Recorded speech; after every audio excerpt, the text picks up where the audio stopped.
95.7 WCRC. Joining me now for Chamber Days is Dr. Ryan Jennings, the Chief Medical Officer at HSHS St. Anthony's Memorial Hospital. How you doing this morning, Ryan? I'm good, Gail. How are you? I am just fine, just fine.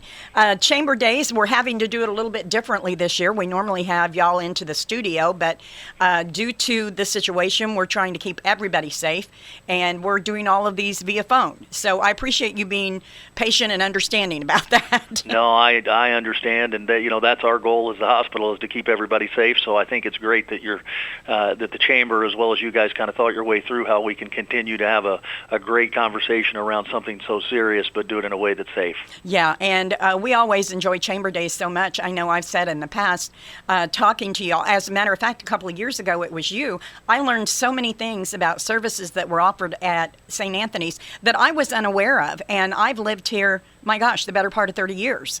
You know? No, we're blessed to have an incredible hospital, and right now we're very fortunate to have such an active chamber, because they're doing a great job supporting all the businesses that are having some of the same things that we're dealing with here at the hospital because of this pandemic. Right, exactly. So you and I have been, of course, we've been doing the interviews a couple of times a week, and the main topic of conversation, of course, is the COVID-19.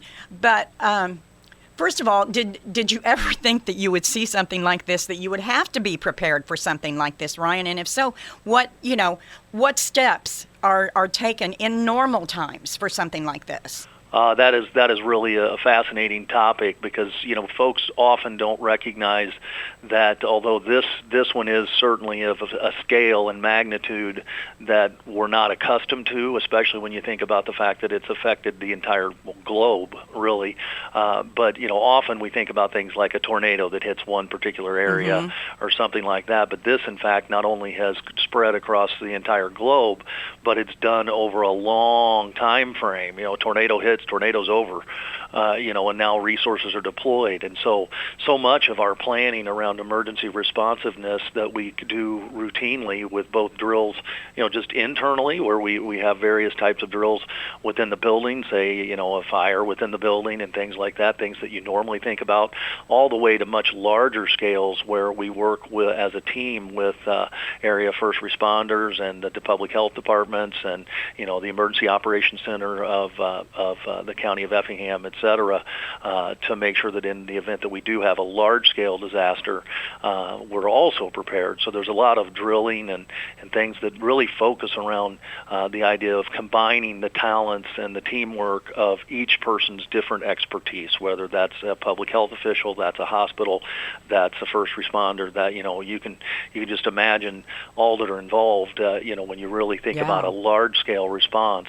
But the thing that I think has made this one so unique is that, again, it's not a moment in time. This has kind of been a continuous evolution, and with that, we've seen different types of resources deployed at different times, and yet still demonstrating that teamwork, collaboration that's made our internal team, our hospital team, an incredible success, but demonstrates the partnership that we have with area agencies that is what keeps this community safe and has helped us, I think, throughout this course to be continuously prepared for what could always be an unfortunate outcome. That is amazing. You just articulated that so well, something I had not considered, and that was, as you said, other disasters are over in moments. And this one has gone on and is going to go on for a while longer. And there is a big difference in the way that those things then have to be handled and prepared for. And that was something I had not even considered, but that was very well put. That's a good point. Yeah, and so, internally we've done a lot of things. We put in what's called an incident command, basically where you've got a kind of a point spot within the hospital that is the central brain running the activities, throughout the building as things come up. And of course, with that, then ongoing communication with our leaders within the building, so a couple times a day trying to update them on exactly what's going on, including our physician partners, of course, in that as well, because, they'll be actively involved as this evolves and have been actively involved throughout. We've created, kind of a continuous communication email type letter, once a day to kind of summarize things, because one of the things that happens, unfortunately, and happens in the community and it happens inside the hospital, is rumors get started, and anytime people are concerned and scared, if you're not there to provide them an answer, they make up their own. Right. That's exactly right. And then the next thing you know, you've got a communication that's not accurate. And so staying ahead and focused on making sure that people are provided with the most up-to-date and reliable information, I think, is critical here, and thus why you and I have been talking a couple times a week as well to make sure that our community is also kept up as we kind of adapt and adjust to what evolves on the day-to-day basis, and then in this particular scenario, having to step that up even to the to the health department level, the state level, even national level. So fascinating thing, but lots of preparedness ahead of time that then now gave us the capability to implement those types of test patterns and trials into an active management system that if you had to do this on the fly and you'd never practiced it, would not be would not be as successful. So there's a tremendous value in preparation. Exactly. And I love what you said about, the once-a-day email, sending out the correct information, because I believe that a lot of people can deal with just about anything if they have the facts and they know what they're up against. But it's that imagination that can run wild that can really create chaos. It's so true, and it's made us reimagine the way we deliver care. It's changed the way healthcare looks. Things like offering telemedicine in a much broader way. Our partners with the Prairie Heart Institute, started doing their office visits virtually because they want to protect those populations. Think about the cardiac population. Most of those are very vulnerable folks that really coming into the hospital and seeing, or even into a physician office, isn't optimal. And so, coming up with a new way to do that through virtual medicine, and of course we expanded that into the community with our HSHS Anytime Care, so folks, could get advice on COVID or really any medical condition through Anytime Care.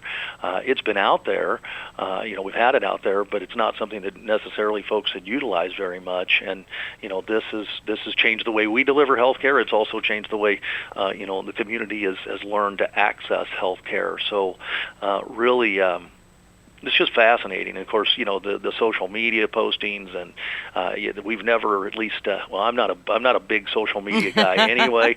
I'd get myself in trouble probably if I did too much on social media. But you're seeing that type of thing so that you can still kind of keep a pulse on what the community's concerned about, and then that helps us to shape what we need to be thinking about. And so it's just it's a different way, and there's been things that we've done differently just to help our workforce, because they're working odd hours, and then there's things that are normally closed, and you can't just go pick up. Well, you can do a lot of carry out, but you can't go out to dinner. And so we've put in our staff here in our food and nutrition services folks did a really cool thing. They kind of put in a little miniature grocery store so that you can get those necessities, eggs and a gallon of milk and cheese and bread, and just some basic stuff, and be able to pick that up so that they could take it home to their family. And they're even making carry out prepared meals so that you could grab food for a family of 4 just as you're leaving work, and not have to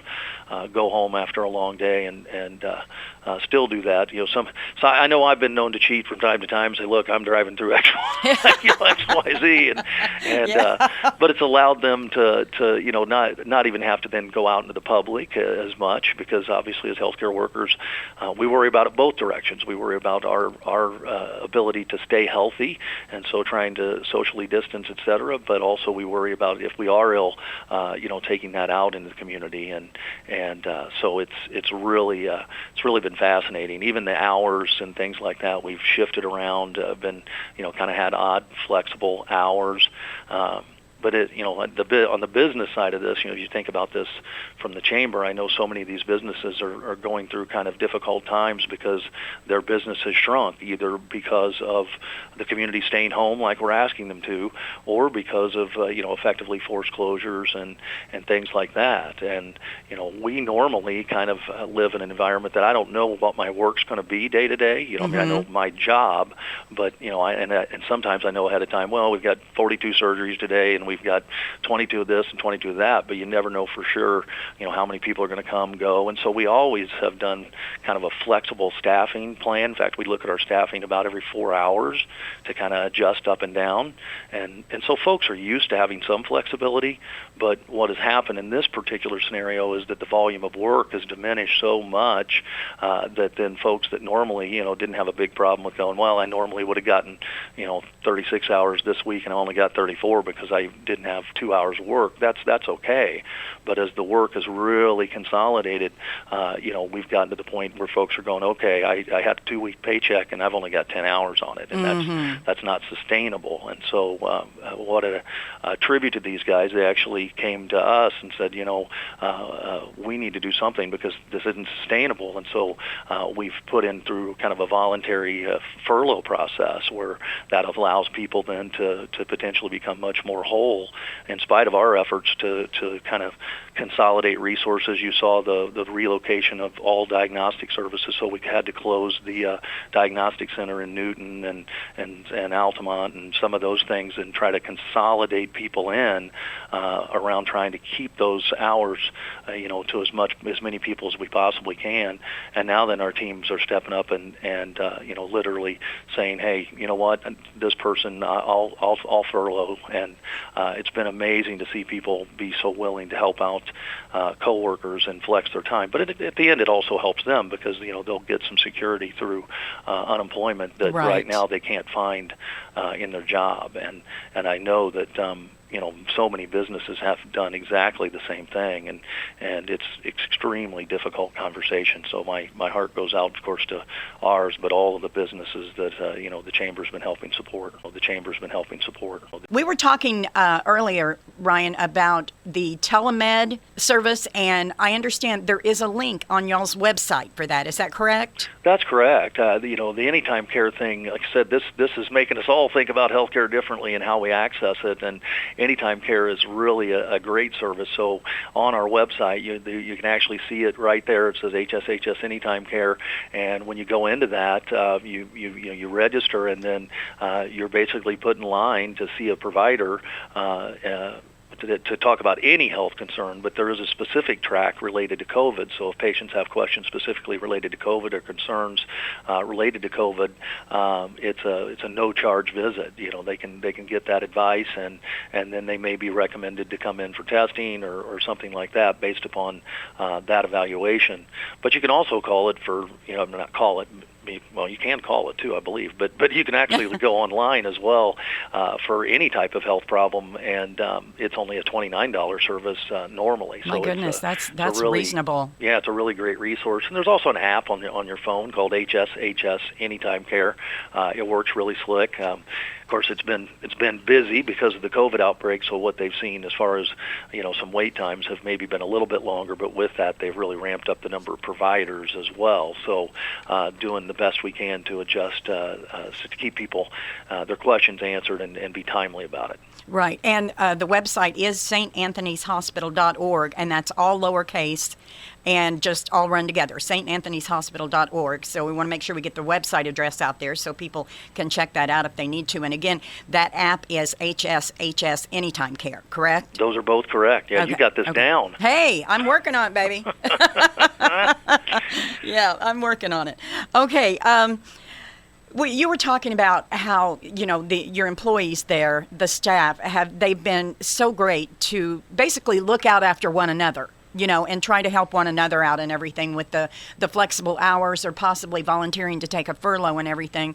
I think, my opinion, and I think it's probably yours too, that's pretty much the community we live in, don't you think? Oh, man, are we so lucky to live in Effingham. We are so lucky to live in Effingham. I mean, we've tried to kind of keep posting just the unbelievable outpouring of support from this community that I know not every community has that type of support around them. The businesses, have just been, great. They've brought us everything from, food for colleagues to actual medical supplies and, masks and eye protection, and people have actually used their advanced technology like 3D printers and things like that to create things for us that, like the little ear brake things that you see. You see folks that have the little thing on the back of their head to pull the elastic off of your ears because you wear that mask all day. Yeah. I don't have very big ears either. My mother always made fun of me for that. And, no, I have tiny ears too, so I have.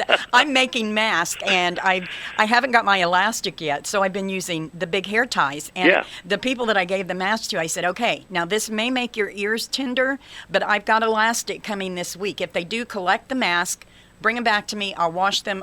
I'll put the elastic on them because I can only imagine how uncomfortable that is to wear those 10, 12 hours a day. Well, that's it. It's one thing you put it on for a little bit to run down the hall or whatever, but when you're literally in it all day, and so those types of items have just been. I mean, it's just really cool. I mean, it's just so great, and the ingenuity.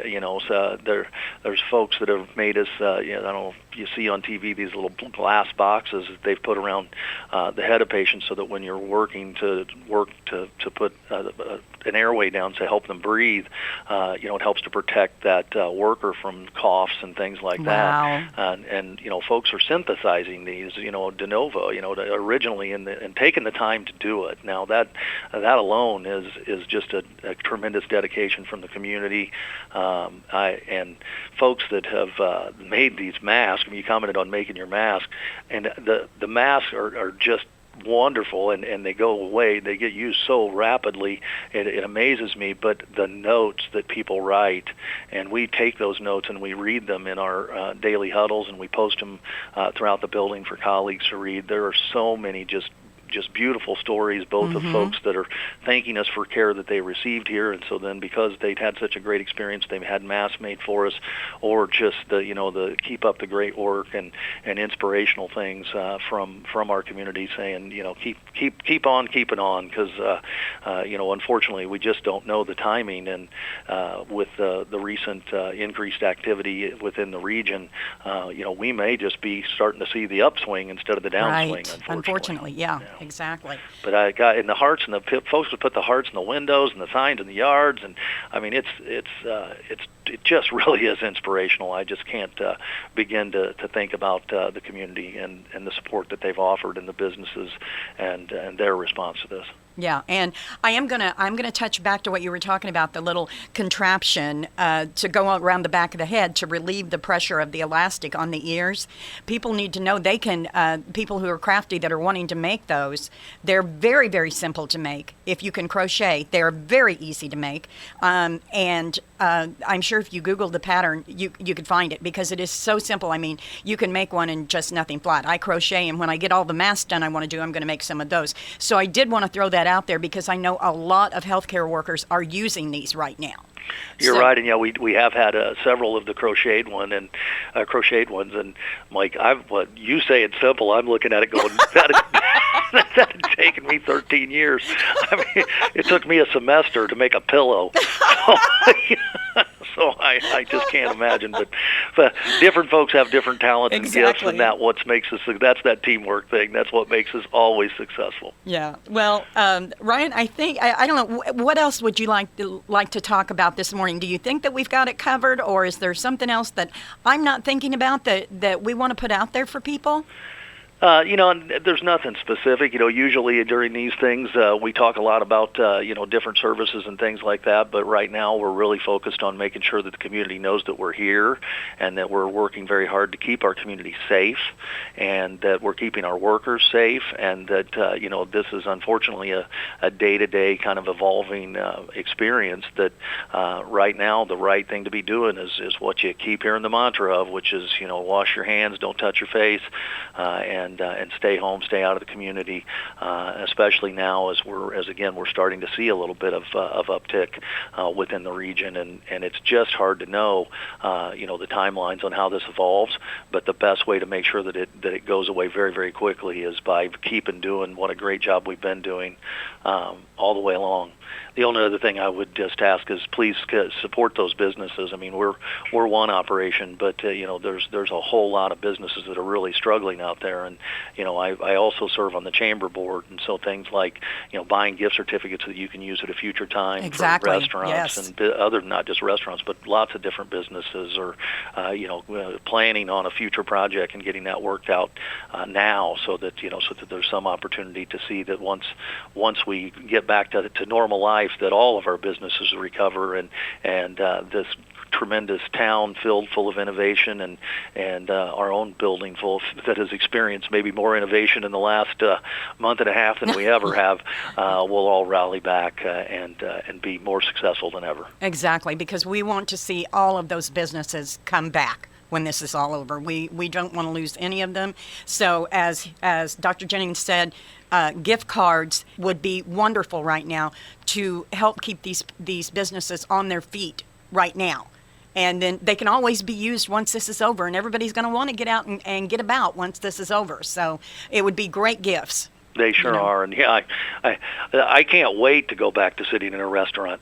I know. Waiting on a table sounds like a heck of an idea. I know, and just being out in the community with other people around, and I don't think we'll take things for granted quite as much as possibly we did before this. I think we're going to appreciate the small things. Yeah, well, I 100% agree with you. But again, what a great community. If you've got to go through something like this, thank goodness we're doing it in such a close knit and wonderful community. Oh, well said. Well said. Thanks, Ryan. Bye bye. Bye bye. Thanks, Ryan. Bye bye.